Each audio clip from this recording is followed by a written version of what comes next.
Hello, everybody. Welcome to Mental Conditioning Monday. Here we are again. It was a pretty fast week this week.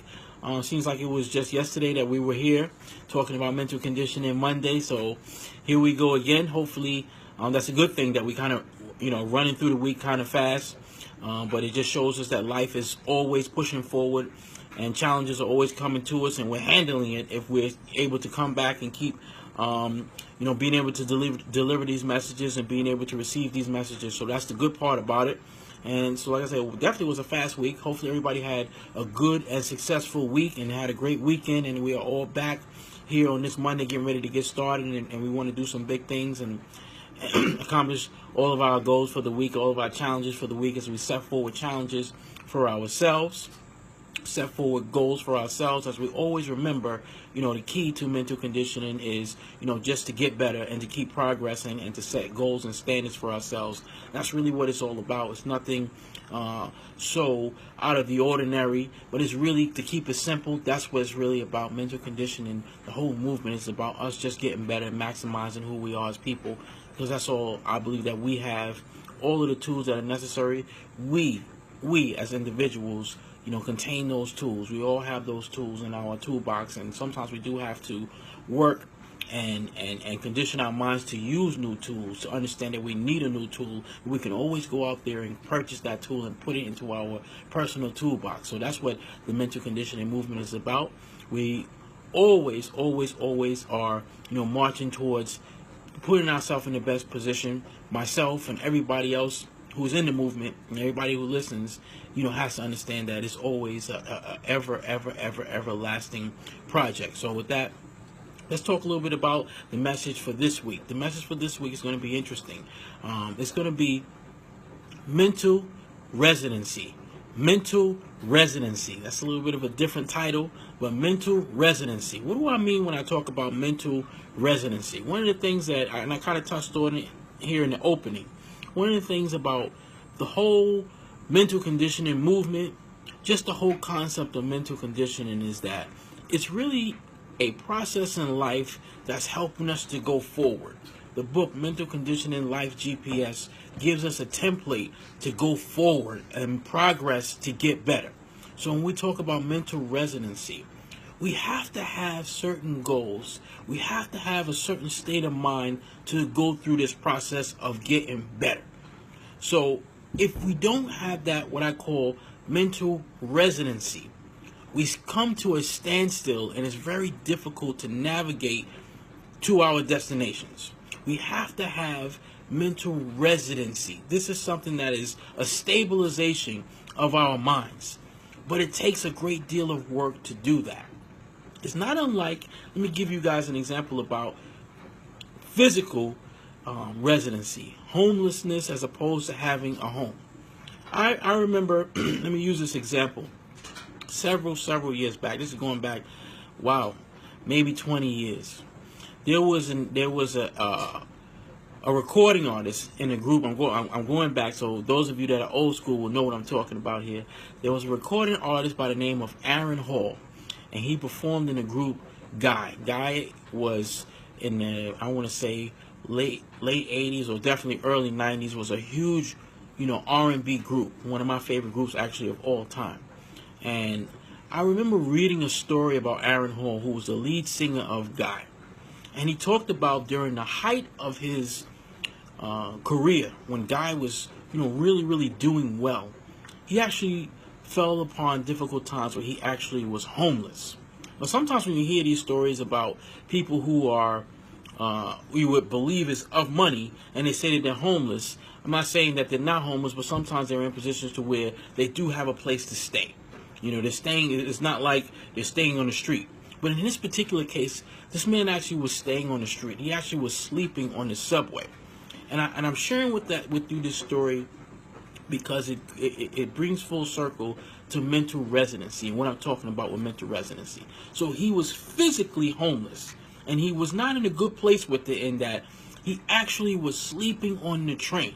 But when you read the story, it was always fascinating. This is a story, like I said, that I read probably 20 years ago, but it still sticks out to me very, very vividly, as if I read it yesterday, because he talks about his mindset. and where his mindset was at the time.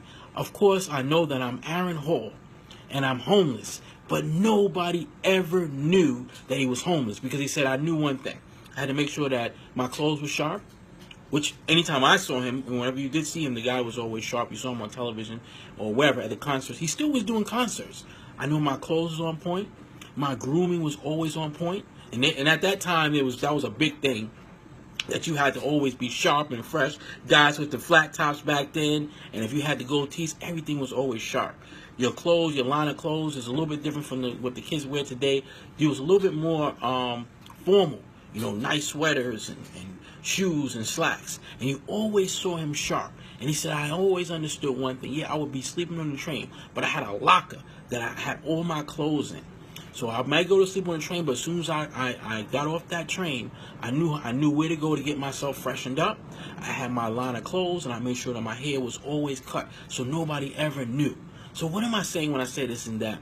Mentally, even though he was physically homeless, mentally he had residency. Mentally he had residency, because he knew, I just have to get through this part. Could he have allowed himself to go physically homeless and mentally homeless? Yes. What do I say when he could have went mentally homeless, in the sense that if he would have given up, if he would have said, you know what, I'm a mess, I don't have a house, so I don't really care how people see me. When they do see me, I don't have a house. So when you see me, I look like I don't have a house. I'm a mess, my clothes are disheveled, I'm not shaven. But mentally, he was still had residency. And that allowed him to put forward, you know, a goal for himself to know eventually these things are going to change. I'm going to have that house back. I'm going to have money in my pocket. And it did change for him. But if he didn't have mental residency, that lack of having a physical home would have taken down his mental residency. So in our lives, we go through so many different things that are tumultuous to us, that physically is taking away from us. The struggles of life, the challenges of life that physically coming towards us really get us down. But mentally, we have to always remember to stick to that residency that we have mentally, that mentally we know where we're at. So when we look at our definition talking about, and talks about the strengthening of our minds to enhance our decision-making skills toward our big picture while staying the course. That says it all. That says it all right there, because you're enhancing your decision-making skills by first and foremost strengthening your mind, by first and foremost doing that self-evaluation and knowing where I'm at, whether it's good or whether it's bad. That establishes mental residency, because I know where I'm at. So I know where I live up here. I know where I'm at. And it's not always going to be good. Maybe things that you know I need to make adjustments, but I have residency because I know where I'm at. When you know where you at, what's the next step? Now I can start to make decisions based on that mental residency that I have, that strengthening of mind that I have. I can start to make those decisions. And now I can really start to formulate the big picture that matches who I am, that matches my life, because I have mental residency. And when those things start coming, those storms start coming and knocking me off the track, guess what? I can stay on the course because I have mental residency. So no matter what, it's never going to knock me off the course so bad that I become mentally homeless. So that's so powerful.